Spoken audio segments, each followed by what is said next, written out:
this is a really pretty farm to work on. Of all the places you might think we'd be taking you for a story about farming, 1, 2, 3. a field nestled along the edge of the Canadian border is likely not the first place that comes to mind. We've got this rich soil that really the crop gets a lot of nutrients from. But there stands Greg Porter, Oh, you're awful proud of him. a farmer in his own right, with his back up against the wall as the clock is ticking for planting season. It's a nice time of year to be here. This is Presque Isle, Maine, a town of 8,000 that at one time was one of this country's largest producers of potatoes. It's a great climate for potatoes. Potatoes are a cool season crop, and this is a cool climate. They still produce plenty of spuds here. Greg Porter, though, isn't in farming for the money. He's in it for the future. We're planting 45,000 individual varieties in this field. 45,000. See those bags? Each one is filled with about 50 tubers. 50 greenhouse-grown tubers. They're basically tiny potatoes. So I can make sure they're evenly spaced out. Greg and his research team have spent 2 years raising them in a greenhouse, combining thousands of different variations of potato parents to make potato offspring. Essentially, they're trying to create the most efficient, most delicious potato out there. We're also developing DNA-based tools to sort of stack the deck in our favor as we select them.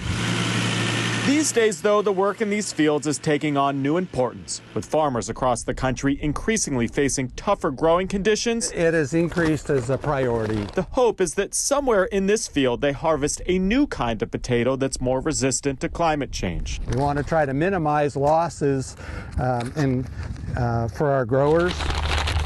Some potatoes may be able to tolerate higher temperatures caused by droughts. Others may be able to handle more moisture caused by heavy rainfall. Forgive the pun, but these are no small potatoes to the U.S. economy. Last year, the potato industry was worth about $4 billion. Potatoes are a high input crop.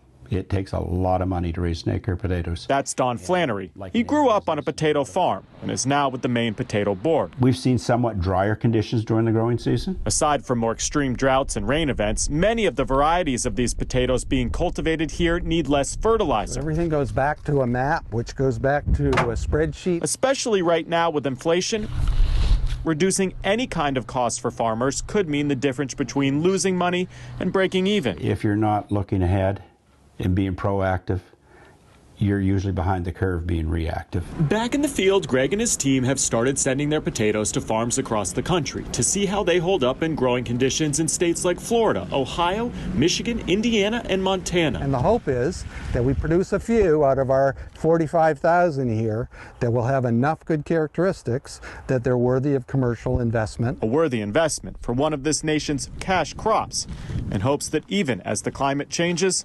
Americans get fed. Hopefully change things with what we're doing. In Presque Isle, Maine, I'm Chris Conti. Thank you for joining us this week for our conversation about the environment. Next week, we are looking at the important topic of national security. We spoke with people who track extremist groups. They showed us how these groups are recruiting young people in ways you may not realize. Until then, I'm Chris Stewart, and this is The Race.